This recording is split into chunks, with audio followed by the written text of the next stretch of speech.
عن عمرو بن يحيى المازني عن أبيه قال شهدت عمرو بن أبي حسن سأل عبد الله بن زيد عن وضوء النبي صلى الله عليه وسلم فدعا بتور من ماء فتوضأ لهم وضوء النبي صلى الله عليه وسلم فأكفأ على يديه من التور فغسل يديه ثلاثا ثم أدخل يده في التور فمضمض واستنشق واستنثر ثلاثا بثلاث غرفات ثم أدخل يده فغسل وجهه ثلاثا ثم أدخل يده فغسل يديه مرتين إلى المرفقين ثم أدخل يده فمسح رأسه فأقبل بهما وأدبر مرة واحدة ثم غسل رجليه.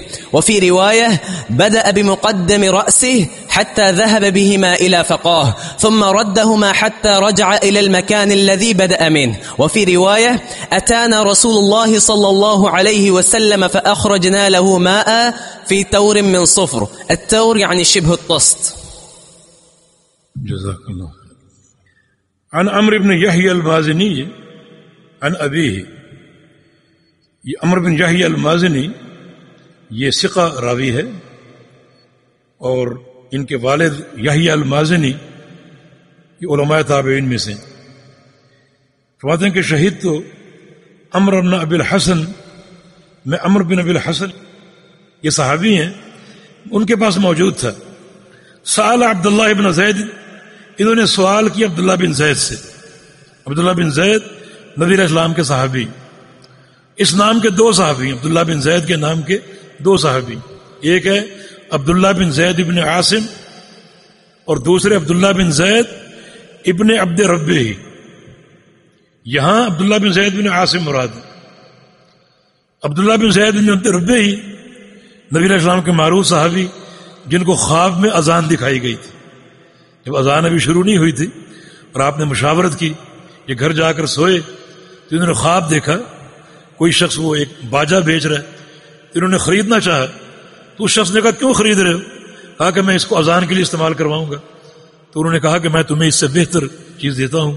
اللہ اکبر اللہ اکبر، اذان ان کو القاء کی. انہوں نے آ کر نبی علیہ السلام سے بیان کی، فرمایا کہ یہ خواب اللہ کی طرف سے ہے اور یہ اذان ہے اور آئندہ یہ نماز کے لیے مشروع قرار پا گئی. یہ عبداللہ بن زید ابن عبد ربہ ہی، اور یہاں راوی عبداللہ بن زید بن عاصم ہے. ان سے پوچھا گیا ان وضوء رسول اللہ صلی اللہ علیہ وسلم، رسول اللہ صلی اللہ علیہ وسلم کے وضو کے بارے میں. آپ اس سے اندازہ کریں کہ صحابہ کرام، یہ سائل صحابی ہے، صحابہ کرام کتنا اہتمام کرتے تھے.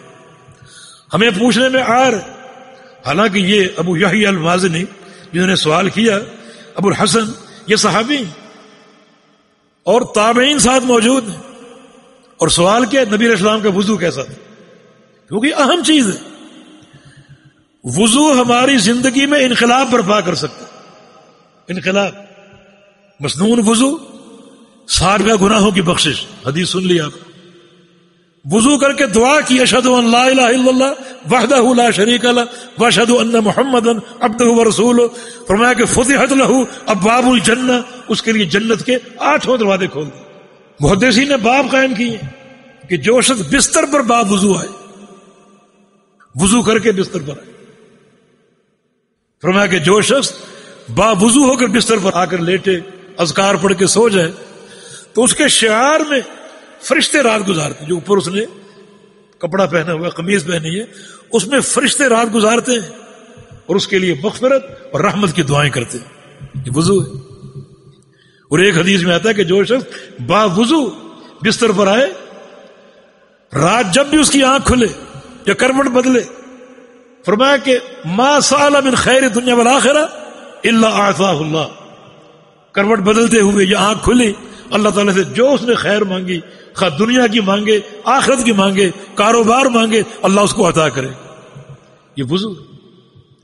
رسول اللہ صلی اللہ علیہ وسلم نے بلال سے پوچھا، بلال بما سبقتنی الی الجنہ، تم جنت میں میرے آگے کیسے ہو؟ انی سمعت خشفۃ نعلیک فی الجنہ، میں نے جنت میں تمہارے قدموں کی آہٹ سنی ہے. کیا عمل کرتے ہو؟ فرمایا کہ جو عمل سب کرتے میں بھی کرتا ہوں، لیکن ایک عمل کا بڑا اہتمام، اور وہ یہ ہے کہ جب بھی بے وضو ہوتا ہوں وضو کر لیتا ہوں، اور جب بھی وضو کرتا ہوں تو اللہ کے لیے کچھ نہ کچھ نفل ضرور پڑھتا ہوں. یہ عمل، یہ وضو کا کردار. اگر ہماری زندگی میں یہ وضو داخل ہو جائے تو یہ تو ایک انقلاب ہے زندگی کے لیے، اور انسان کو کہاں سے کہاں پہنچا رہے. تو اس میں تلاعب درست نہیں ہے. مسنون وضو آپ سیکھیں اور وہ کریں. چنانچہ یہ بھی عبداللہ بن زید بن عاصم اللہ کے نبی کے صحابی، ان سے پوچھا گیا فدعا بطور، انہوں نے ایک تشت منگوایا جس میں پانی تھا، ایک وسیع برتن پانی سے بھرا ہوا وہ منگوایا.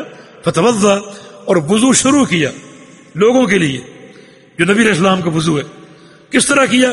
فاکفا علی یدیہ من الطور، اس تشت میں سے اپنے ہاتھوں پر پانی بہایا. فغسل یدیہ ثلاثا، ہاتھوں کو 3 بار دھویا.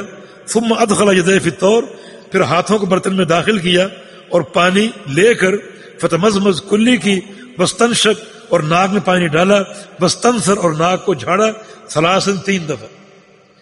یعنی ثابت یہ ہوا کہ جب وضو شروع کیا تو ہاتھوں کو برتن میں داخل نہیں کیا، ہاتھوں کو پہلے باہر دھویا. جب ہاتھ 3 بار دھل گئے پھر ان ہاتھوں کو برتن میں اور پانی میں داخل کیا، اور ایک ہی چلو سے انہوں نے ناک میں پانی ڈالا اور کلی کی، بثلاث غرفات، 3 چلوؤں کے ساتھ 3 دفعہ یہ کیا. پھر ادخل یدہ فی الطور، پھر اپنا ہاتھ اس تشت میں دوبارہ داخل کیا. فغسل وجهه ثلاثا، اور پانی لے کر چہرہ 3 بار دھویا.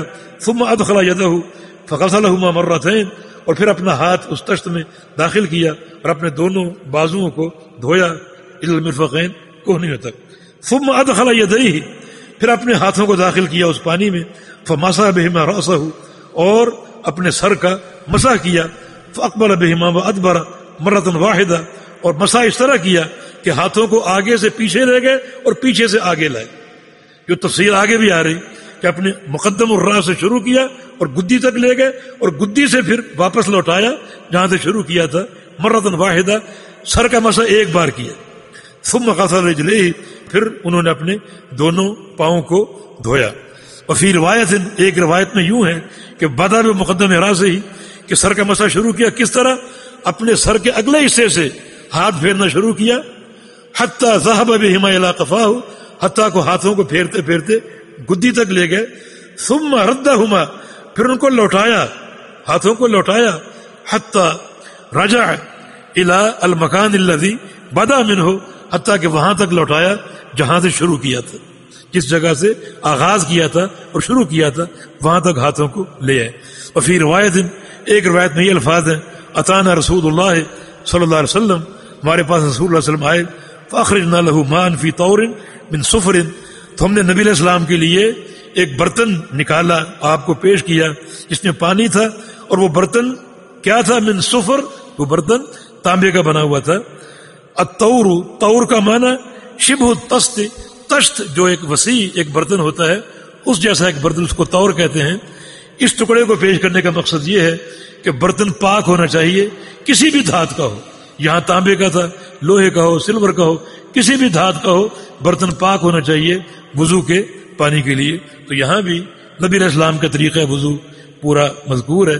پچھلی حدیث کی طرح دونوں میں کوئی فرق نہیں ہے، 1-2 چیزیں زائد ہیں احادیث سے. تو بہر کیف یہ نبی علیہ السلام کا مسنون وضو ہمارے سامنے آ گیا. اسی طریقے سے وضو کیجیے، اسی طریقے سے. ہاں، بعض حدیث میں یہ اضافہ ہے کہ نبی علیہ السلام کانوں کا بھی مسح کیا کرتے.